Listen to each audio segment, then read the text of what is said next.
Today, we've got a 9-figure Helium-10 user who is going to be talking about their story of their company. And if we have them back on the show next year, their trajectory might make them the first 10-figure seller to be on this show. How cool is that? Pretty cool, I think.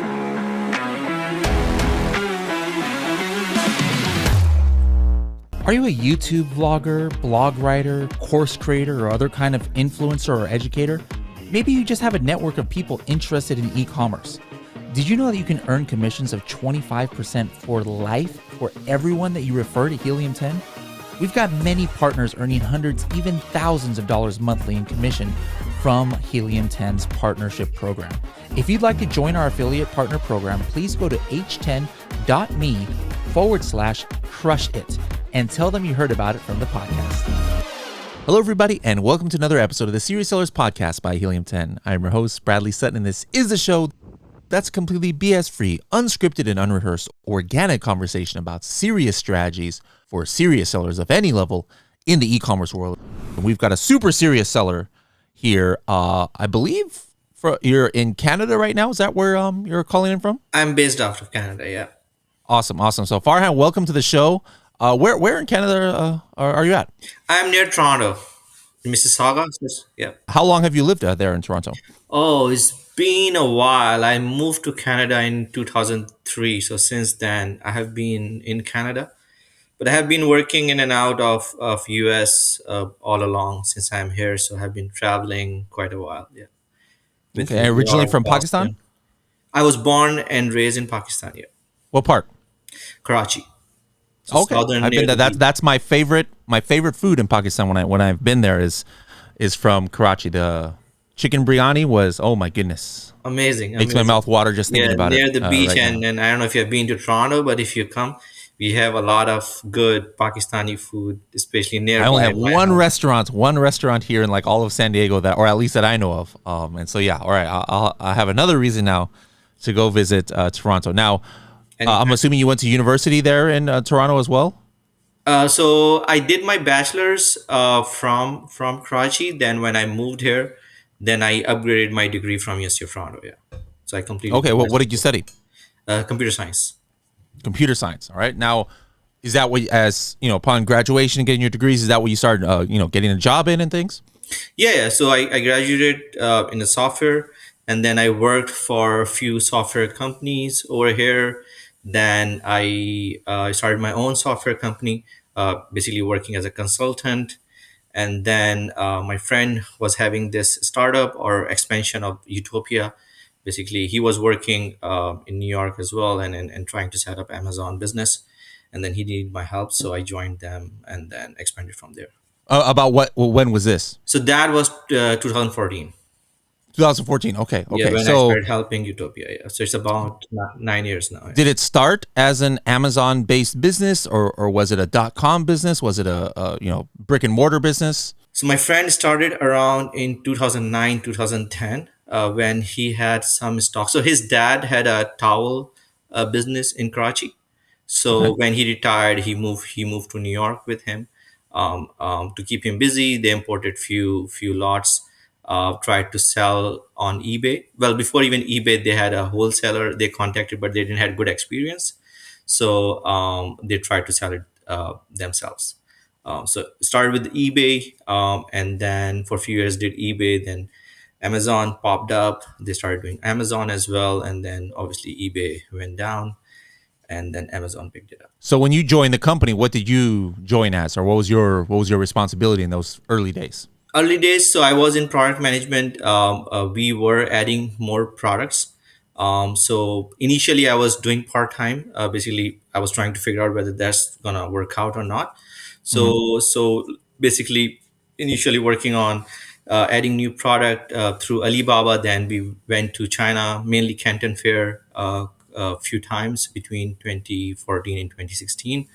Added more product, expanded the US business, and then between 2016 and 2019, basically we launched 2017 Canada and Europe, and then basically expanded over there. And so from the beginning, I was in the product management. Then I grew from there, took over other roles in supply chain, HR, procurement, sales, and whatnot. The family business started in Karachi. Now, at that time, were they manufacturing only in Pakistan, or even at that time you were importing from other countries, or you, but your Yeah, friend yeah. So was. initially it was towels only in Pakistan, and then when it picked up, we saw some decent results from there. So then we started. Basically, we are brand owners, so we manufacture only in our brand. So we were manufacturing from China. So then we added other home textile product goods like bed sheets, comforters, pillows, curtains, you name it. So until 2018, 2019, the other products we were doing from China. And in 2019, we started expanding our manufacturing facilities in Karachi, and started slowly moving products from China to our own facilities. And now it's about, I would say, 80 to 85% manufacturing in Pakistan, and rest is in China. How do you choose what you make in Pakistan versus what you make in China? So it was straightforward initially. Mostly the I would say stainless steel products. So we have our bigger portfolio is home textile, but we 20 to 25% of our products are plastic based and cookware, stainless steel as well. So those were, I would say, we didn't had the expertise in the beginning. So we were doing those in China initially.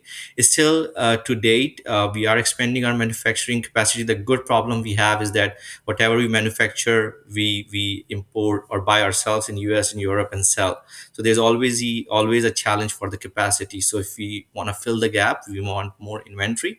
So still sometimes we take some of the home textile goods from China as well, but mostly the kitchen products, stainless steel. Although we are setting up our stainless steel and cast iron and product line in Pakistan as well. So the long term goal is to be independent and do all the manufacturing in Pakistan. So the stuff that you get from China, it's not you don't run the factory. You don't have full control like you do in Pakistan. You're just buying, That is correct. from So the existing. main Mhm. reason, the business strategy was that, and that came into being around 2017, 2018.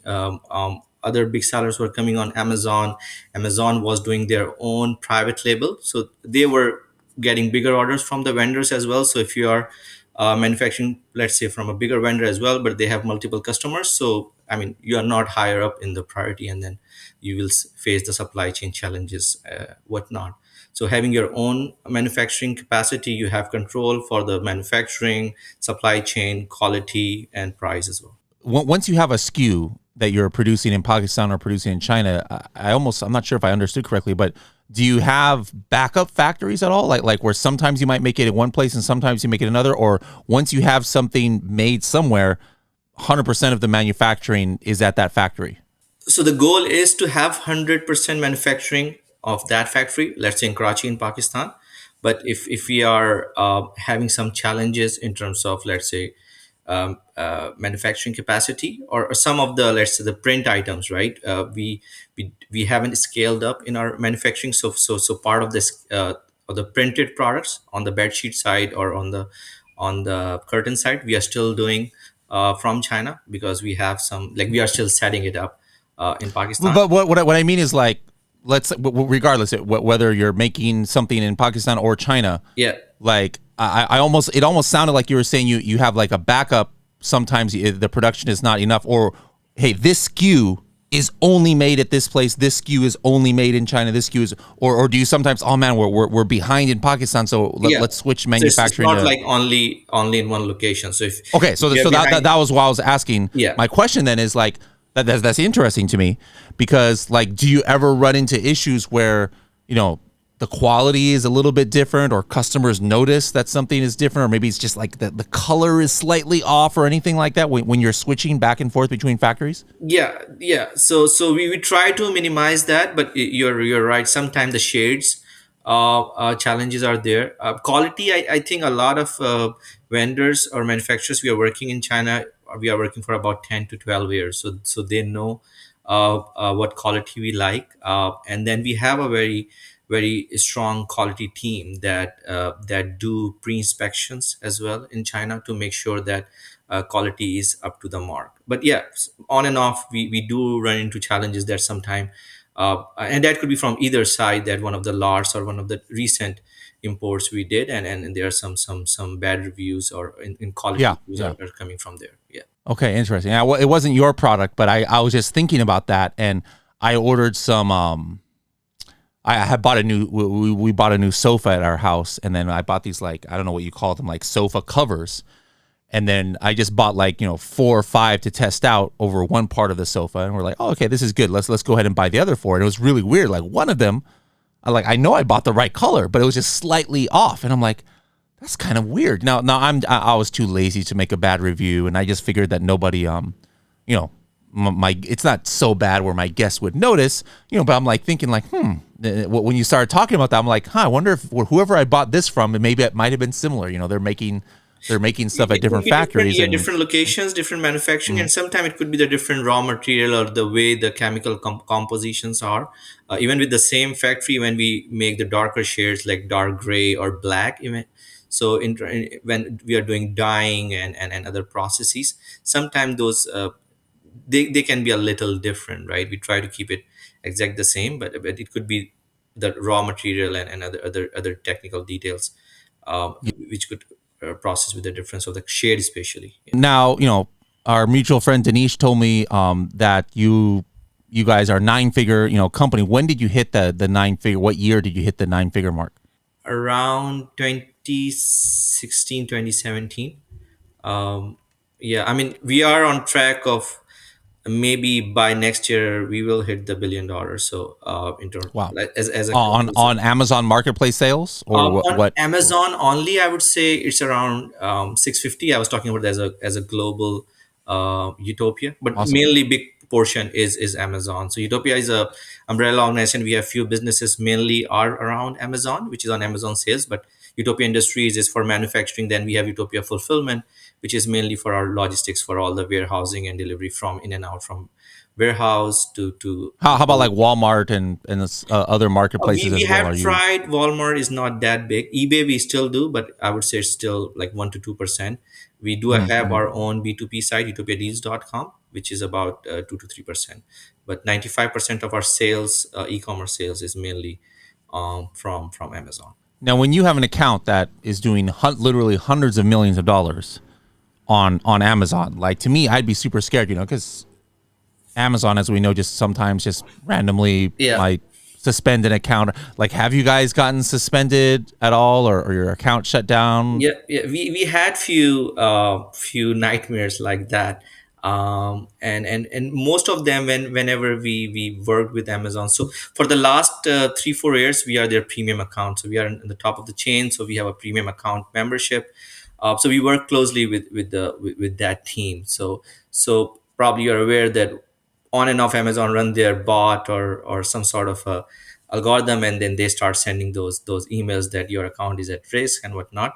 So we work closely with them. But yeah, a few years ago there was a time when they kind of for a few days actually our account was stopped, right? And then we worked with the team and it was enabled again, and then we kind of had an SLA with them I through the mean, in those team. 2 or 3 days, you're losing more than many Amazon sellers make in a full a full Oh year. yeah, That's yeah. It crazy. was a $1 million, multi-million-dollar loss, right? Wow. But then we worked with them. We had an SLA, and then now even if we get it's not at the account level, it's usually at the product level. And most of the time the premium account team, they resolve our issue right away. Like I would say the last month we had one of those emails. I think a lot of sellers got those emails, so I just called the guy, and then he was able to have it removed from our account. I was just looking at your main page on Amazon here, and there's you could just see some of these SKUs. Like, this is not the full, just one SKU, 20,000 units. I mean, you're selling like literally 1,000 units a day for some of these products, and it's just really really impressive. And I just noticed that while we were on the phone, I was looking just to make sure that bedding or that throw wasn't bought from you, but I just happened to I went to my orders on Amazon and I typed in Utopia, and sure enough, in 2022, I did buy some cotton washcloth. So if you guys are listening out there, check your Amazon orders, look for Utopia, and see if probably 50% chance you've bought some one of their products We have in the a past, proud and maybe you saying didn't in our realize. company that every household in US have at Yeah, least one of our products, especially our bedding products, and we claim that we are like number one online bedding sellers in US. So we have been yeah. selling. If you see bed sheets, you will see reviews and all that. From there, you can see how many units we sell every day. Not exactly what you thought you'd be able to say in 20 years that when you graduated with a computer science Not degree, really. that you're going to have a home product in every household in North America. No, I wasn't even. I never thought of that. I will be doing that. I will probably okay. I'm on the software side. I'll probably make some products or work for a company like I don't know. Facebook was not at that time, but Google and whatnot, and then probably having a startup and whatnot. But I mean, yeah, How often do you guys launch new products? Like you just kind of stick to your bread and butter, or are you just constantly trying to find the next, Very often. So new we new have niches? dedicated. So we have a big product management team which looks after all the marketing, pricing, strategy, and whatnot. And within those, so we have 11 product teams. Out of two are dedicated for the research and development. So we have a process. Like every week, we are shortlisting products, adding new variants, and working on new products as well. So I would say in a given year, we especially like last 2 years after COVID, we have been launching uh, every month tens of product, new categories as well. Obviously in the same similar genre, home textile and home and kitchen. But and a lot of products are being researched and in the last phases of launching as well. Because you have such a strong brand and so much traffic and things like that, are all of your launches successful, or sometimes you launch a product and you're like, nope, this is just not going to work out, we're going to have to cut this? No, we had some bad experiences in 2018, 2019, where I think that was not the right time. We tried to introduce some products, some electrical products. We were going out of our comfort zone, I would say, or different genre. And then we did some baby products as well, and even home and kitchen products as well. And I think we were in that not that mature in terms of launching in 2018, 2017. So at Okay. that time, I would say our success was 15 to 20%. But nowadays, for the last, I would say, 12 months, it's easily 70 to 80%. So still, I would say 20, 30% of the product doesn't work out. We give them each product launch at least couple of cycles, 2 to 3 cycles. When I say cycle, it means that delivering decent amount of inventory to Amazon. So 6 to 12 months, and after 12 months of a certain group launch, we review and see whether we want to continue that or not. But we Well, for what's the your criteria? Like what determines successful versus unsuccessful? Just profitability, or a set number of units that you want to do? profitability is one thing, but I mean, for the first 6 to 12 months, we don't look for profit, right? That's part of the Okay. marketing strategy. So we look for how the customer is reacting to it. What are the reviews? If the reviews are 4.7 plus, we are accumulating reviews at a certain pace. So we are selling probably, that 1 to 2% buyers give you reviews. So if you're selling enough units, so you're generating, let's say in first year you have 300, 500 reviews, good reviews. And then you see the potential as well, that where you can grow in terms of profitability wise, and whether you can take the bestseller or not. Because where we are, the size of the company we only, well, we mainly look for the bestseller. If we can get a bestseller for that particular SKU or the group, right? If that potential is not there, if you're not getting a good review from the customer, we still don't decide to stop it. We see why customer is not liking it, whether it's the quality, whether there's the feature, or is the USP. That's why it's not popular, that we can improve. But yeah, the criteria is to get the bestseller, good reviews, be on the top first page organically, for sure, and then eventually making the profit on it. Traditionally, some of the categories you're selling in are some of the most saturated, most competitive categories out there. So are you Is it hard to stay profitable? Like are you having to play the price war game, or because of your brand awareness, you can come in at a higher price point than maybe some of the newer Chinese sellers or things like that? And what's your strategy there? So for the last 2 years, it gets very price competitive. Uh, but for us, I think the main advantage is that we were always very price competitive. We work on volume rather than having a bigger margin on each unit, right? And that's why when we did our manufacturing and we leaned it, so we are vertically integrated. So we try to make our manufacturing cost at minimum, and to keep the profit margin reasonably not very high, so that we can give that advantage to the buyer, right? And then from because we have some early seller advantage as well. We have been selling for last 10, 12 years. So the products, they are there which are mature, adding more variations to that or related product, they pick up very well. When we do, yeah, new launches, then through our marketing strategies, like different strategies, selling on the 50% loss, and then and all that, coupon strategies, deal strategies, we bring a product to a certain level, like first page or close to the best seller, and then we Hmm. focus on the profitability. But we don't do like very high margin on any of our product. If you see like comforters or pillows or even hangers, they are very Yeah. price competitive as compared to even Amazon basics. So because our competitors are like bigger giants, Amazon basics and Bedsure and whatnot, so we keep our price very competitive. What are some other strategies, whether it's, reviews, whether it's branding, whether it's packaging, whether it's, logistics, when you get to this level, I'm sure have a few tricks up your sleeve. So what are some things that you think you're doing that maybe the majority of Amazon sellers might not be? Yeah, obviously I won't be sharing the core secrets, Uh-huh. Yeah, right? sure. Yeah, But please show me all of your SOPs and let's share it with the world right now. No. for sure. But on the high level, obviously, your product needs to first satisfy the customer need, right? So what's your product? Whenever somebody is launching a product, what are their USP? It needs to be price competitive, because what you see sells, right? So your pictures, your videos should be up to the mark.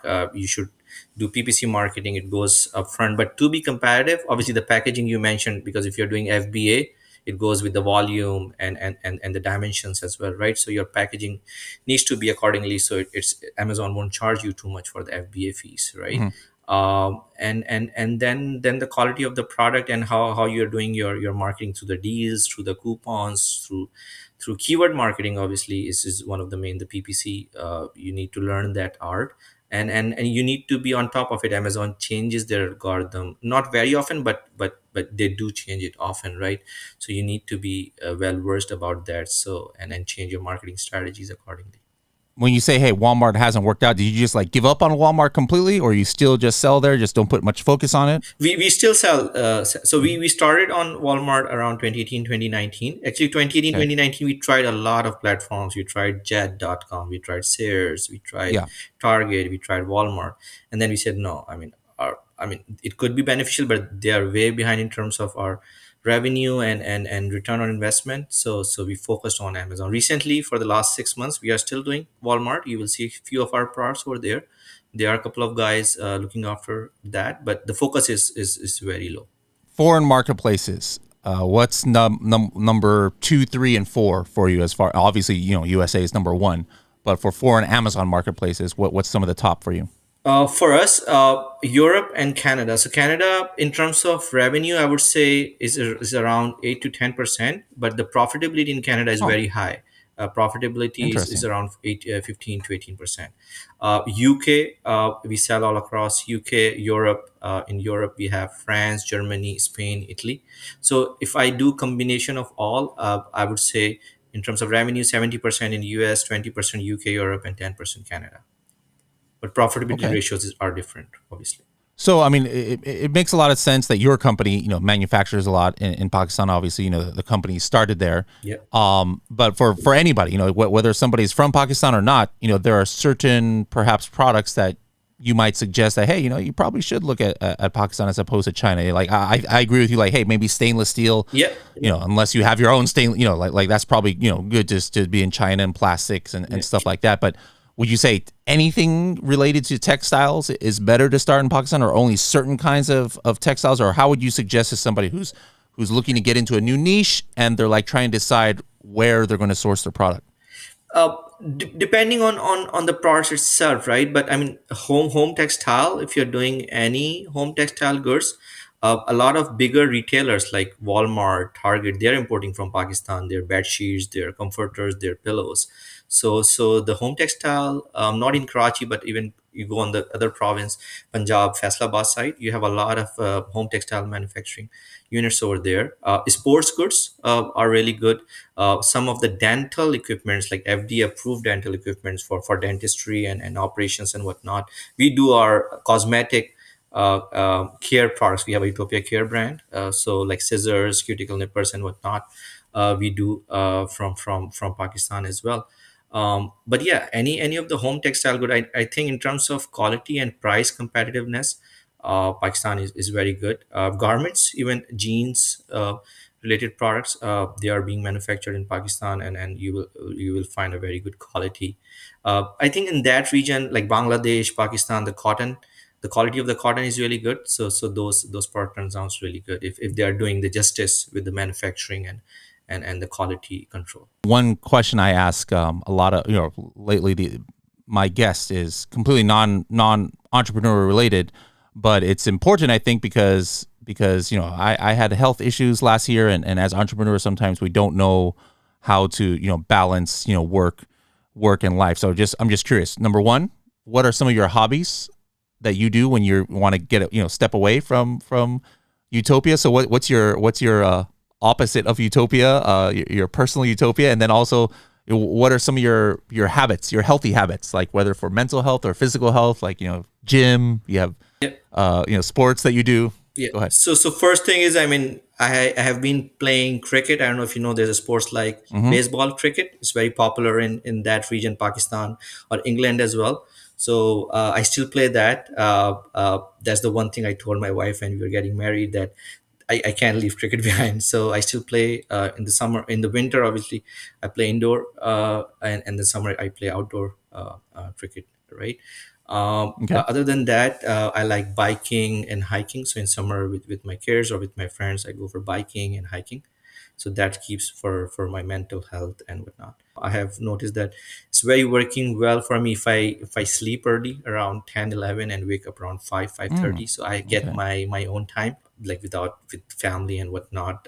I get few hours in the morning before kids wake up, and then in the night as well I get a proper healthy sleep. So that's working out very well. So that's what keeps my mind at peace as well, and I think physically healthy as well, doing gym or just running in the Yeah. morning. Yeah. All right, back to the strategies. I'm just curious. You have a lot of experience on Amazon now. Obviously, you know that the average person who's just starting, or maybe smaller company looking to expand, they can't just use the same strategies that hey, let's take a huge loss for 6 months and let's do this crazy campaign and let's get up to 20,000 units of sales and this. I mean, like that's not the average person. But in your experience, like what should the average person, whether they're new or maybe they are like a small 7-figure company, like what do you see as some of the niches or some of the opportunity, because my opinion, I'm sure you agree that some people say, oh, it's too late to sell on Amazon. No, it's not too late. There's still plenty of opportunity on Amazon. You guys have your niche, you guys have your process of what you do. But when you're doing your thing, I'm sure you see other things like, oh, if I was just by myself, I probably would have done, I probably would get into this or Yes. something like that. What would you think for people out there? No, you're absolutely right. I think still opportunity is there, and it's a huge opportunity on Amazon, all across e-commerce, and especially in e-commerce, Amazon is the giant, right? So opportunity is there for anybody who's starting or a small scale. Uh, uh, as compared to 2012 or 2014, it's a lot of more sellers out there.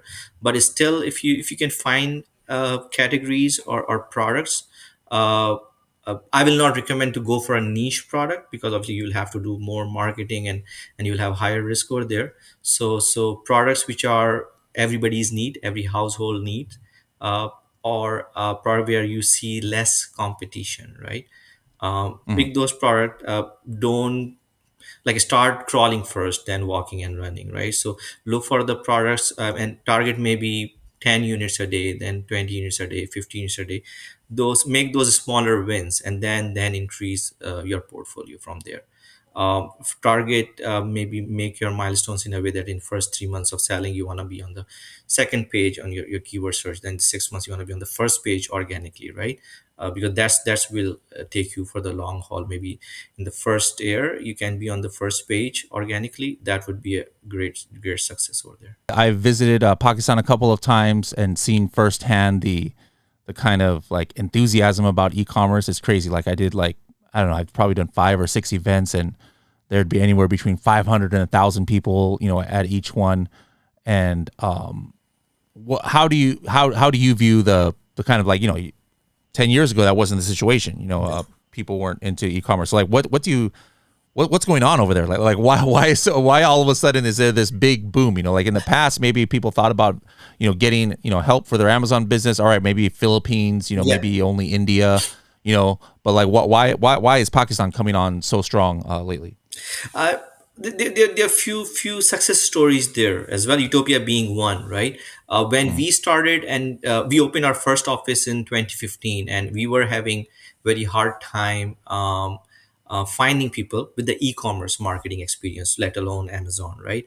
So what we did, we looked for the one of the top, a few top business graduates, universities, and hired people from there and trained them, right? So over the course of, I would say, 8 9 years, there were hundred of resources we hired, and they moved out of Utopia. They start, some of them, I know a few of them, Danish being one.